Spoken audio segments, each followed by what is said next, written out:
जो कि गांव की एक मेहनती और ईमानदार लड़की थी, लेकिन मेहनत करके भी कभी पूरा नहीं पड़ता था। कभी रोटी होती तो सब्जी नहीं, कभी सब्जी होती तो रोटी नहीं। सुमन हताश होती रही, लेकिन कभी भी उसने गलत काम करने के बारे में नहीं सोचा। और फिर एक ऐसा दिन आया। आज फिर बस 20 रुपए मिले, बच्चों के लिए दाल रोटी हो पाएगी। बस चाक खत्म हो गया है, बच्चों को कल कैसे पढ़ाऊंगी। चलो कोई नहीं, राम जी जो करेंगे अच्छा ही करेंगे। सारा दिन घास फूस साफ करती है, फिर भी इसके माथे पर शिकन नहीं है। इतनी मेहनत कौन करता है भाई? आराम करना सीखो, तभी अमीर बनोगे।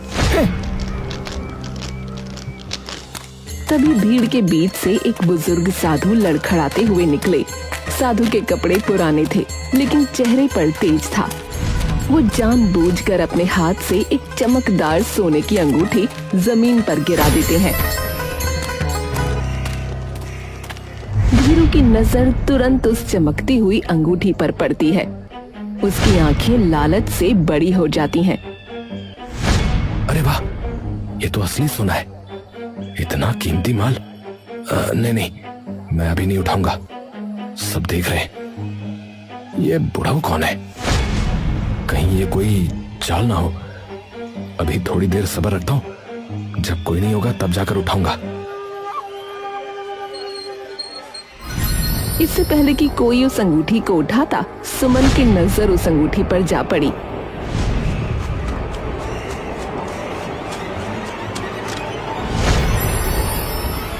इस अंगूठी से तो बच्चों की फीस भर सकती हूँ, पर नहीं, ये मेरी कमाई नहीं है। सुमन तुरंत बिना किसी लालच के साधु की तरफ भागती है।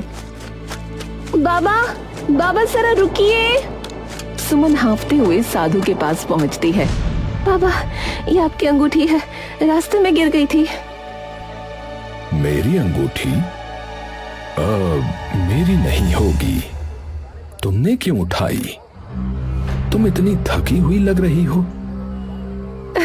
गरीबी अपनी जगह है बाबा, पर ईमानदारी से बड़ी कोई दौलत नहीं। जो चीज मेरी नहीं है उसे मैं नहीं ले सकती, और ये आपके ही झोले से गिरी है शायद। बाबा मना करके आगे बढ़ जाता है। वो सुमन को आजमा रहा था। सुमन इधर उधर देखती है और अंगूठी को उसकी जगह पर रख देती है। जिसकी होगी वो इसे ढूंढते हुए यहाँ आएगा और ले जाएगा। अरे नहीं, यहाँ तो कोई भी लालच में आकर इसे ले जाएगा। मुझे ये बाबा को देनी ही होगी। सुमन बाबा के पास जाकर बोली, बाबा, आप कहीं मेरी कोई परीक्षा तो नहीं ले रहे? ये अंगूठी आप ही की है, कृपया आप इसे रखें। बेटी, तुमने साबित कर दिया कि गरीबी 2 वक्त का खाना छीन सकती है, परंतु ईमानदारी नहीं।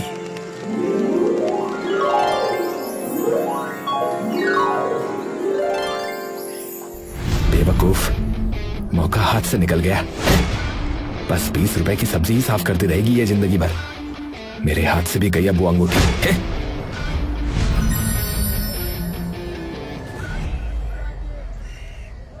बेटी, तुमने मेरी ये परीक्षा उत्तीर्ण कर ली।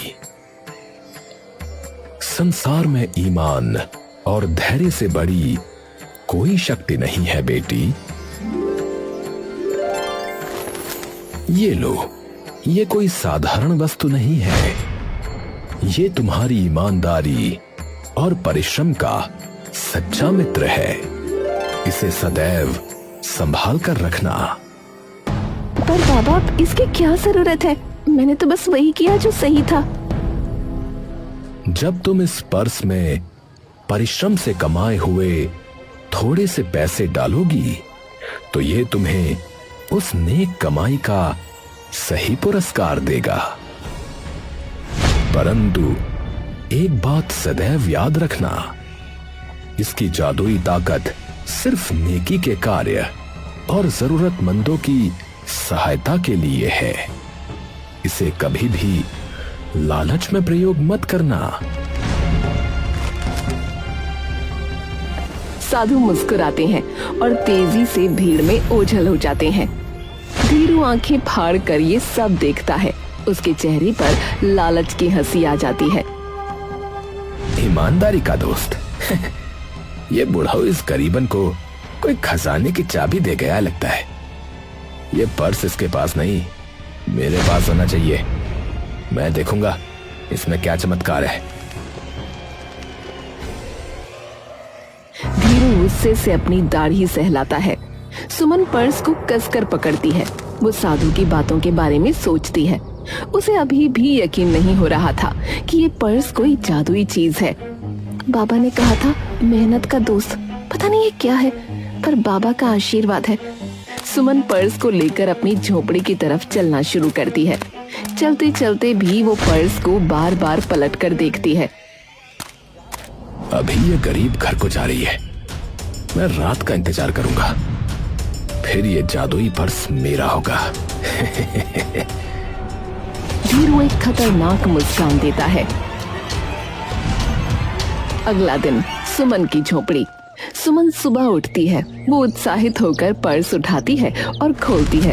उसने पिछली रात मेहनत से कमाए हुए 10 रुपए पर्स में डाले थे। अंदर 10 रुपए के 2 नोट, कुल 20 रुपए हैं। सुमन हैरान और खुश होती है। बाबा का आशीर्वाद है, ये तो सच में काम कर रहा है। सुमन बाजार जाती है और उन 20 रुपयों से बच्चों के लिए ज्यादा चाक और कुछ पुरानी स्लेटें खरीदती है।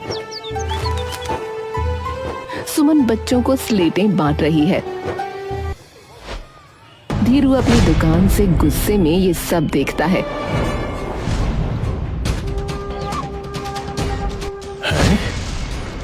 20 रुपए कमाने वाली औरत के पास इतना माल कहां से आया? जरूर ये पर्स कोई खजाने की चाबी है। सुमन की झोपड़ी। शाम का समय। सुमन फिर से सब्जी साफ करने का काम करके 10 रुपए कमाती है।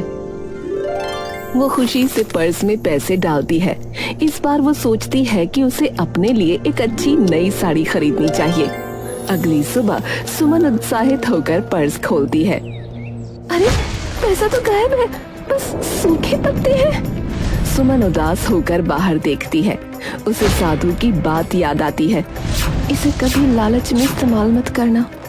ओह, इसका मतलब ये पर्स सिर्फ जरूरत के लिए और दूसरों की भलाई के लिए पैसा देगा, खुद के लिए ऐश करने पर नहीं।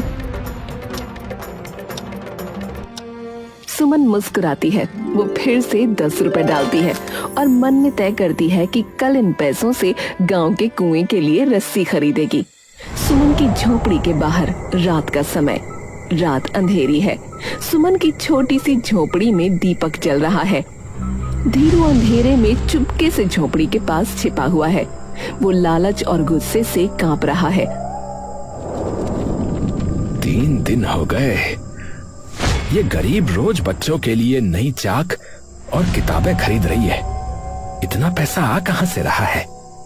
जरूर वो फटा हुआ पर्स ही जादू कर रहा है।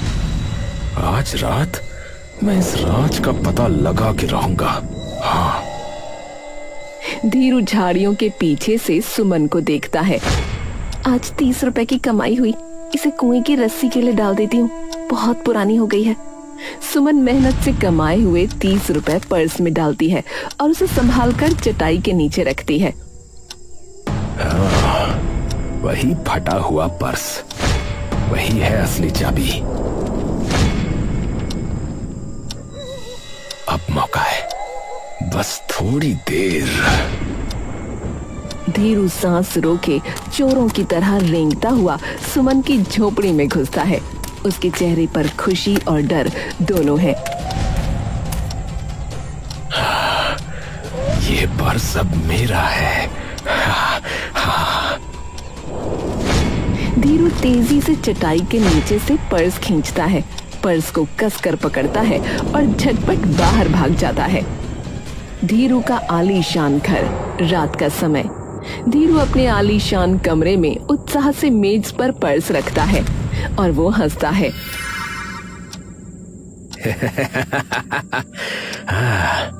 ये फटा हुआ पर्स अब मुझे गांव का सबसे अमीर आदमी बनाएगा। वो तुरंत अपनी तिजोरी खोलता है। तिजोरी में काला धन रखा है, किसी गरीब की जमीन कब्जा करके कमाया हुआ। 10 रुपए का क्या फायदा, मैं सीधे 10,000 डालूंगा। ये पर्स तो लाखों करेगा, लाखों। धीरू बड़ी रकम को जबरदस्ती पर्स में ठूंस देता है। पर्स फटने लगता है, लेकिन वो परवाह नहीं करता। कल सुबह मैं करोड़पति बनूंगा। धीरू पर्स को तकिए के नीचे रखता है और बड़े बड़े सपने देखता हुआ सो जाता है। धीरू नींद से जागता है। उसकी आंखों में करोड़पति बनने की चमक है। वो जल्दी से तकिए के नीचे से जादुई पर्स निकालता है। आखिरकार 10,000 के 20,000, 10 गुना भी हो गया तो 1,00,000। मैं गांव का सबसे बड़ा सेठ बनूंगा। पर्स में 10,000 की रकम नहीं है। धीरू चौंक जाता है। उसके चेहरे का रंग उड़ जाता है। अरे ये क्या, कहाँ गया पैसा? पैसा कहाँ गया? कचरा, अरे ये कूड़ा करकट कहाँ से आया? मेरा पैसा कहाँ है? धीरू पागलों की तरह पर्स को फाड़ कर देखता है। जरूर सुमन ने कोई जादू किया होगा। ये बुढ़ाऊ साधु कोई चोर था, ऐसा ही कुछ था। वो जमीन पर बिखरे पत्तों को पांव से कुचलता है। सुमन की बात उसे याद आती है। साधु ने कहा था ईमानदारी का दोस्त, और सुमन ने एक बार कहा था कि लालच में इसका प्रयोग करने पर पैसा गायब हो जाता है। धीरू का दिमाग अब तेजी से चलता है। हाँ, तो ये पर्स चोरी का पैसा नहीं लेगा। हाँ, ये केवल नेक कमाई और नेकी से बढ़ाएगा। अगर मैं अच्छे काम करने का ढोंग करूं तो, अगर मैं दिखावा करूं कि मैं अच्छा हूं तो,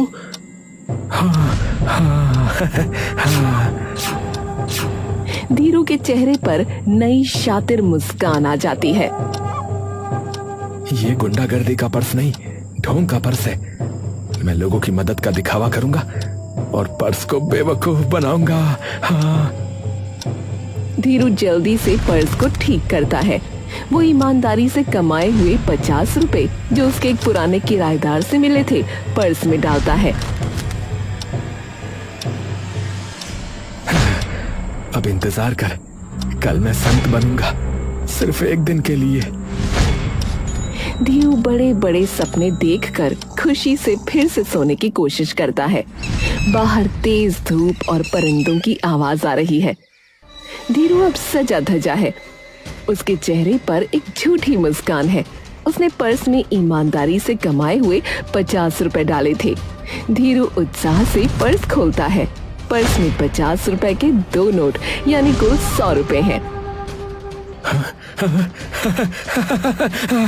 ये काम कर गया, ये काम कर गया। पर्स बेवकूफ बन गया। ये मेरी नीयत को नहीं, मेरे बाहरी काम को देखता है। धीरू तुरंत पैसे जेब में रखता है और एक बड़ी चाल चलने के लिए बाजार की ओर भागता है। धीरू अब बदला हुआ दिख रहा है। वो विनम्रता और हमदर्दी का ढोंग कर रहा है। वो एक गरीब सब्जी बेचने वाली अम्मा के पास जाता है। अम्मा, अरे इतनी धूप में अकेली क्यों बैठी हो? तुम्हारा ठेला देखो कितना खराब है। धीरू उस अम्मा को बढ़ा चढ़ाकर 500 रुपए देता है। सेठ जी, आप सूरज कहाँ से निकला आज? अम्मा, नेकी करो तो दिल को अजीब सी शांति मिलती है। ये तुम्हारा बोनस है।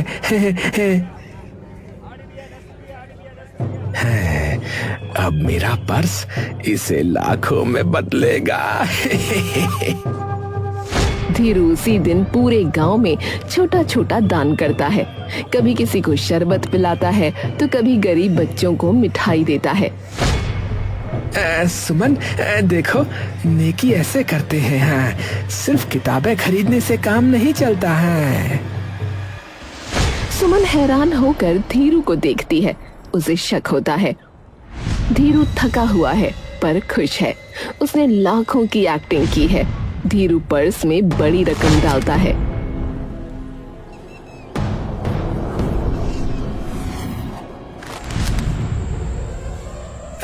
हे प्रभु, मैंने आज सबसे अधिक अच्छा कार्य किया है। कल तक मेरे पैसे 100 गुना हो जाने चाहिए। हाँ।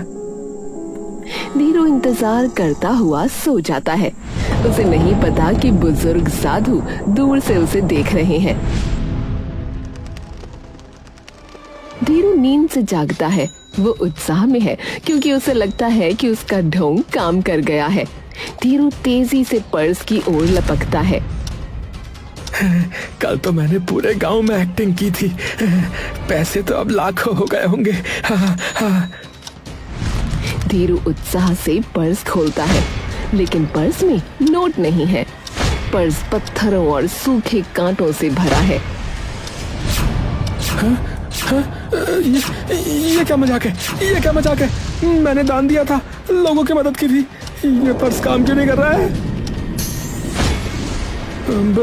बाबा, आप, ये पर्स खराब हो गया। मैंने तो अच्छा काम किया था। नेक कार्य बाहर से किए जाते हैं या हृदय से धीरू?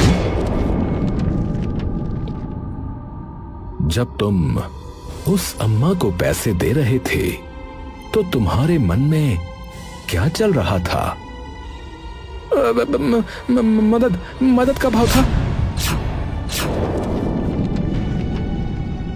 नहीं, तुम्हारे मन में था ये बुढ़िया मेरे लाखों बनाएगी। तुमने सहायता का मात्र दिखावा किया। इस जादुई पर्स को बाहरी ढोंग नहीं, अंदर की नीयत चाहिए। ये मात्र सच्चे हृदय से कमाए और खर्च किए पैसे को बढ़ाता है। मुझे क्षमा कर दीजिए बाबा, मेरा लालच बहुत बढ़ गया था। लालच इंसान को अकेला और असफल बनाता है धीरू। गांव वालों, ये जादुई पर्स सुमन की ईमानदारी और उसके धैर्य का पुरस्कार था। इसने सिर्फ सच्चे हृदय से की गई नेकी को बढ़ाया। धीरू ने इसका मात्र दिखावा किया, इसलिए पर्स ने उसे मात्र पत्थर दिए। मैं माफी मांगता हूं सुमन, मैंने लालच में तुम्हारा पर्स चुराया और नेकी का ढोंग किया। मैंने सोचा था कि मैं इस जादुई पर्स को बेवकूफ बना सकता हूं, पर पर्स ने मेरी बुरी नीयत को पहचान लिया। धीरू झुके हुए सर के साथ सुमन को पर्स वापस करता है। कोई बात नहीं धीरू भाई, उम्मीद है आप समझ गए होंगे। सुमन, तुम्हारी ईमानदारी ने इस जादू को सत्य साबित कर दिया। गांव के लोग अब सुमन की तारीफ करते हैं। वो धीरू को देखते हैं जिसने अब सबक सीख लिया है। बुजुर्ग साधु सुमन के पास आते हैं। बेटी, अब तुम्हें इस जादुई पर्स की कोई आवश्यकता नहीं है। तुम्हारी ईमानदारी ही तुम्हारा सबसे बड़ा जादू है। अब तुम जो भी कमाओगी वो नेक कमाई स्वतः अपने आप बढ़ेगी। धीरू, तुम भी मेहनत करो और नेक नियत रखो। लालच करना छोड़ दो। धीरू गहरी सोच में डूबा हुआ है। वो सचमुच अब मेहनत करने का फैसला करता है। अगले दिन से फिर अपनी सब्जी बेचने सुमन निकल पड़ती है।